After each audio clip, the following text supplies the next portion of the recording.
Chant de saint Samson, Épithalame, chant d'amour. Chapitre 2. L'épouse. À l'amour passionné de l'époux, répond celui de son épouse, ravi et absorbé en lui. De quoi est-il question à présent, ô mon amour et ma vie?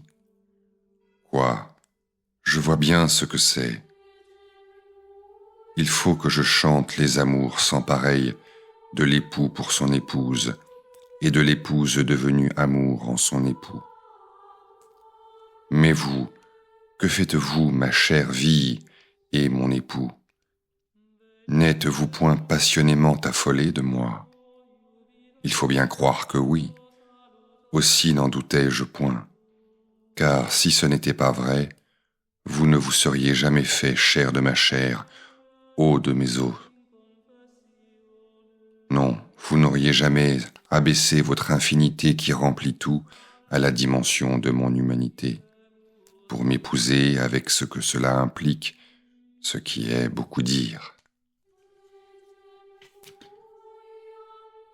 Dites-moi, ma vie, ô mon époux, tout ce mystère indicible n'est-il pas objet d'admiration pour les séraphins, plutôt que de phrases pour l'exprimer de la part de votre épouse qui ne sait, sur ce mystère et en sa faveur, qu'un peu balbutier?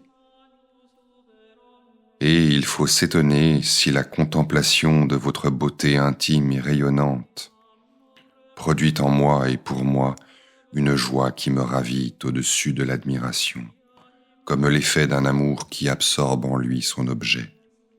Alors, soumise à cet effet de l'amour, attentive et fixée à l'arrêt sur lui, l'épouse jouit ainsi de vous, son époux, et de vos divines délices. Ces délices sont pour elle, en vous-même, source à perpétuité d'un amour très simple et très dépouillé, ainsi que d'une connaissance inexprimable et de réjouissance, à raison de ce que vous êtes et en ce que vous êtes. 3. Un amour impossible à exprimer. Quoi donc, ah, mon époux? Si la vue ineffable et la jouissance que j'ai de vous pouvaient s'exprimer, ainsi que la joie qui me réjouit de plus en plus du fait de ma jouissance indicible dont vous êtes l'objet, sans doute le ferais-je, mais quoi? Si je voulais ou pensais le faire, que ferais-je par là, sinon m'amener et me réduire à l'impossible en ce qui concerne l'exposition et la description de l'état admirable, au-dessus de toute admiration, de ce qui se passe en vous et en moi. La raison en est, en un mot et pour tout dire, que je suis devenu amour de l'amour qui est en mon époux. Vraiment, vraiment, les anges se rient à présent de mon impuissance en me voyant en peine de me dire à moi-même qui vous êtes, votre amour et votre beauté, pour m'en faire vivre et m'en ravir de nouveau d'une joie toute nouvelle dans mes facultés. Vu ce que je suis, ce que je vois et ce que je possède sont une réalité qui dépasse la connaissance par le sens et son expression par les mots. Cette réalité se passe en vous, mon époux, et elle se passe en moi, que vous êtes entièrement. Et de ma beauté, vous n'êtes pas seulement quelque peu enivré, mais divinement affolé. 4. Cet amour se proclame par lui-même et commande le silence. Que puis-je faire et que puis-je dire, puisque vous êtes tout entier dans ma propre chair? N'est-ce pas tout dire? Oui, puisque c'est être tout.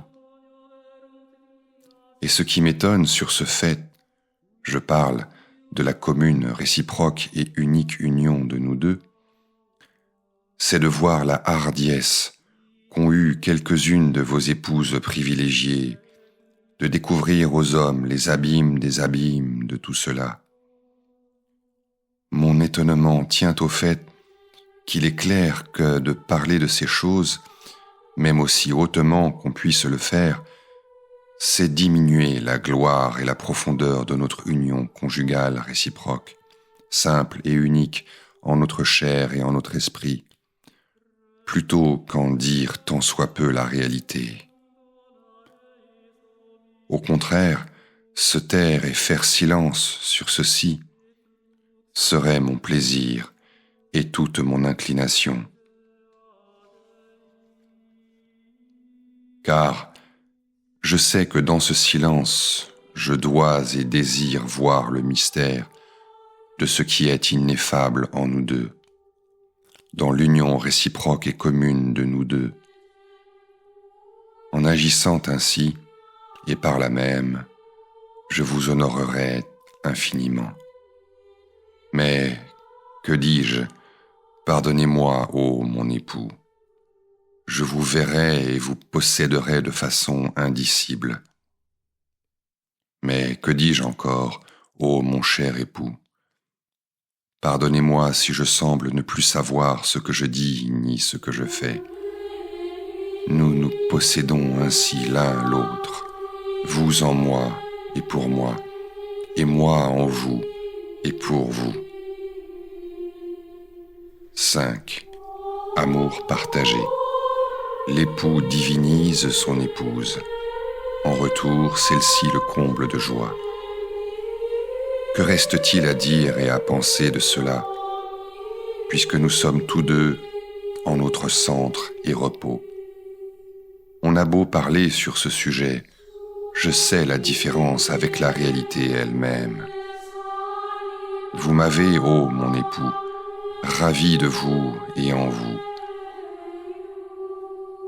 Et ainsi vous me tenez divine en votre divinité et de votre divinité. Je le crois fermement. Ce n'est pas étonnant, car je suis votre épouse, toute consommée d'amour en amour, toute divine et toute perdue en vous. Oui, pensiez-vous donc de bonne foi posséder votre épouse tout seul, sans qu'elle vous possède aussi, en la force de votre amour, à la fois arraché et partagé, qui nous ravit en tout également de bonheur, en notre commune jouissance et notre commun repos.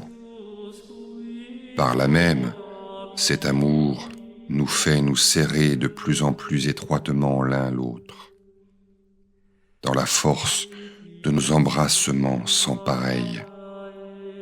Ainsi sommes-nous également contents, également satisfaits dans le bonheur qui nous ravit l'un l'autre et l'un pour l'autre.